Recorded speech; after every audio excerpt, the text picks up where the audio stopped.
देखिए, इन महाशय को तो आप लोग पहचान रहे होंगे। ये पाकिस्तान का डिफेंस मिनिस्टर है, यानी रक्षा मंत्री। और अपने देश के नागरिक को इन्होंने बोल रहा है कि हमारा जो पड़ोसी मुल्क भारत है कट्टर दुश्मन है। उसी तरह ये हमारे राज्य में भी जो पीओके है और वहां का नागरिक कट्टर दुश्मन है, इसको उसी तरह का ट्रीटमेंट करना चाहिए। इन्होंने एक टीवी इंटरव्यू में क्या क्या बात कही वो सब अभी मैं बताता हूँ। इन महाशय क्या क्या बोल गए, जिन्हें एनी टाइम ये कुछ न कुछ अनर्गल बयान देते ही रहते हैं। कभी एनी टाइम कहेंगे कि अब हम भारत से फिर युद्ध करेंगे, कभी कुछ बोलते रहता है। क्या बोले थे वो सब अभी तो आपको मैं बताता हूँ। सबसे पहले ये न्यूज में आया हेडिंग में कि जो पाक के रक्षा मंत्री हैं उन्होंने जो पीओके के जो प्रदर्शनकारी हैं वह भारत जैसे दुश्मन है। अच्छा, पीओके के पर जो वहां के प्रोटेस्टर क्यों कर रहे हैं प्रोटेस्ट, वो भी मैं अभी बताऊंगा। उनका कारण क्या है प्रोटेस्ट करने का। इनसे कोई बातचीत नहीं करेंगे। ये महाशय जो रक्षा मंत्री हैं बोल रहे हैं कि इन प्रदर्शनकारियों से बात करने का कोई औचित्य नहीं है।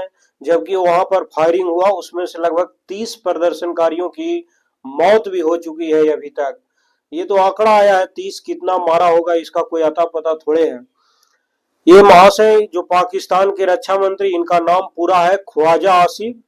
एक इन्होंने टीवी इंटरव्यू दे रहे थे, टीवी में उन्होंने ये बात बोले कि जो पीओके में सरकार विरोधी प्रदर्शन कर रहे लोगों को वह भारत की तरह ही पाकिस्तान का दुश्मन मानते हैं। उन्होंने कहा कि ऐसे लोगों से किसी तरह की बातचीत नहीं की जाएगी। इस तरह का ये बयान देते हैं। उनका ये भी कहना था कि जब पाकिस्तान के कब्जे वाले कश्मीर यानी पीओके में पुलिस की फायरिंग में 30 प्रोटेस्टर की जब मौत हो गई और 50 से ज्यादा लोग घायल हो गए, यहाँ चुनाव के विरोध में यानी जो जेएसी है, ज्वाइंट अवामी एक्शन कमेटी, इन्होंने मार्च निकाला था। क्यों मार्च निकाला था वो सब अभी बताऊंगा मैं।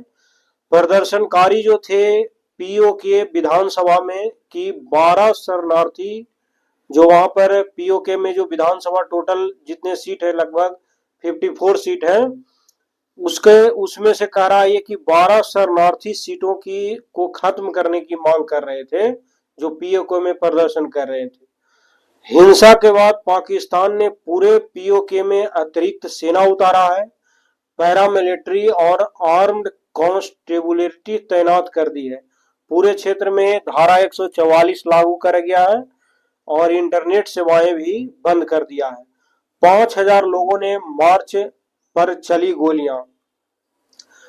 तो क्या है, मंगलवार को जब ज्वाइंट अवामी एक्शन कमेटी के बैनर तले करीब 5000 लोग रावला कोट से मुजफ्फराबाद की ओर जब प्रोटेस्ट कर रहे थे यानी मार्च निकाल रहे थे, संगठन का आरोप है कि सुरक्षा बलों ने बिना किसी उकसावे के फायरिंग कर दी। हालांकि पाकिस्तान ने जेएसी के आरोपों से इनकार कर दिया। उन्होंने तो बचाव करेगा ही, कहा कि नहीं ऐसा नहीं हुआ है। गवर्नमेंट का दावा है कि जितने भी प्रदर्शनकारी थे आधुनिक हथियारों से लैस थे और उन्होंने पहले सुरक्षा बलों पर हमला किया, जिसके बाद जवाबी कार्रवाई की गई। उल्टा उन्होंने बोल रहे थे। पीओके की 12 शरणार्थी सीटों का विवाद क्या है वो थोड़ा आप जान लीजिए। चूंकि पीओके विधानसभा में कुल टोटल कितने सीट हैं, तो टोटल जो है 53 सीट है। इनमें से 8 सीटें महिलाओं, टेक्नोक्रेट्स और अन्य आरक्षित वर्गों के लिए क्या है वहां पर है। बाकी बचा 45 सीट, तो उसमें चुनाव सीधे होते हैं। और इन्हीं 45 सीटों में क्या है कि 12 सीटों पर उन कश्मीरी शरणार्थियों के लिए है जो 1947 और उसके बाद जम्मू कश्मीर से पाकिस्तान चले आए थे। इन सीटों के मतदाता पीओके में नहीं बल्कि पाकिस्तान के पंजाब, खैबर पख्तूनख्वा और अन्य हिस्सों में रहते हैं। इस बार इन 12 सीटों पर करीब 6 लाख मतदाता वोट डालेंगे। मतलब सोचिए, वोट पड़ता है यहाँ के लोग का और फायदा किसी और को हो रहा है, इसीलिए इन्होंने विरोध कर रहा है, खास करके 12 विधानसभा सीटों के लिए। जेएसी का आरोप है कि इन सीटों के जरिए इस्लामाबाद की राजनीतिक पार्टियां जो है पीओके की सरकार के गठन में दखल देती है। कई बार इन सीटों के नतीजे विधानसभा में बहुमत का समीकरण बदल देता है।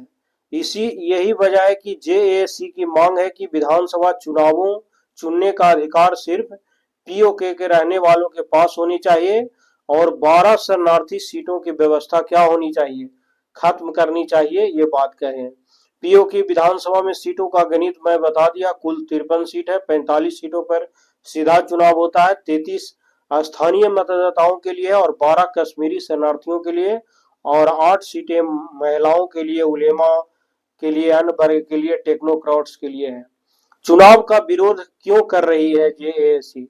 क्योंकि ज्वाइंट अवामी एक्शन कमेटी जो पाकिस्तान अधिकृत जो कश्मीर है यानी पीओके, इसके कई राजनीतिक दलों, ट्रेड यूनियन और सामाजिक संगठनों का क्या है, गठबंधन है।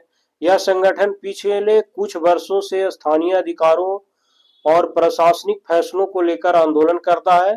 2024 में जेएसी ने महंगाई, बिजली बिल और टैक्स के खिलाफ भी बड़ा आंदोलन चलाया था। एक नजर में आप देखिए, इनका नाम है ज्वाइंट अवामी एक्शन कमेटी। ये स्थानीय राजनीतिक, सामाजिक और ट्रेड संगठनों का एक ऑर्गेनाइजेशन है। इसकी पहचान ये है कि पीओके में सरकार विरोधी आंदोलन की अगुवाई करता है। बड़े आंदोलन 2024 में हुआ था, बिजली बिलों के में राहत की मांग को लेकर, 2024 में महंगाई और टैक्स के खिलाफ प्रदर्शन, 25 में स्थानीय अधिकारों को लेकर और 26 में 12 शरणार्थी सीटों खत्म करने की मांग। भारत ने पीओके में चुनाव को दिखावटी बताया। ये सब कहकर भारत ने भी विरोध करा मैंने किया। ये हमारे जो विदेश मंत्रालय के प्रवक्ता है, उन्होंने भी बोले कि जम्मू कश्मीर और लद्दाख के सभी हिस्से, जिनमें पाकिस्तान के अवैध और जबरन कब्जे वाले इलाके में भी शामिल है, भारत का अभिन्न और अविभाज्य हिस्सा है। पीओके में विरोध प्रदर्शन पाकिस्तान के शोषण, लोगों के बुनियादी अधिकारों से वंचित रखने और सरकारी दमन का ये नतीजा है। ये रावलकोट में देख रहे हैं ना, हम मैंने प्रदर्शन कर रहा था, भगदड़ मचा, जिसके कारण अफरा तफरी की माहौल भी बना। और ये चुनाव के बीच जो रावलाकोट के ईदगाह के मैदान में हजारों लोग इकट्ठा होकर पाकिस्तान सरकार और वहां की सत्ता व्यवस्था के खिलाफ प्रदर्शन कर रहे थे। अब ये हमारे महाशय हैं पाकिस्तान के रक्षा मंत्री, जिनको पाकिस्तान सूझ नहीं रहा, एनी टाइम भारत का विरोध कर कर अपना सिंपैथी पब्लिक के बीच में लूटने का काम ही करते रहते। कितने दिन लूटोगे भाई, एक दिन खुद ही भारत में पीओके मिल जाएगा।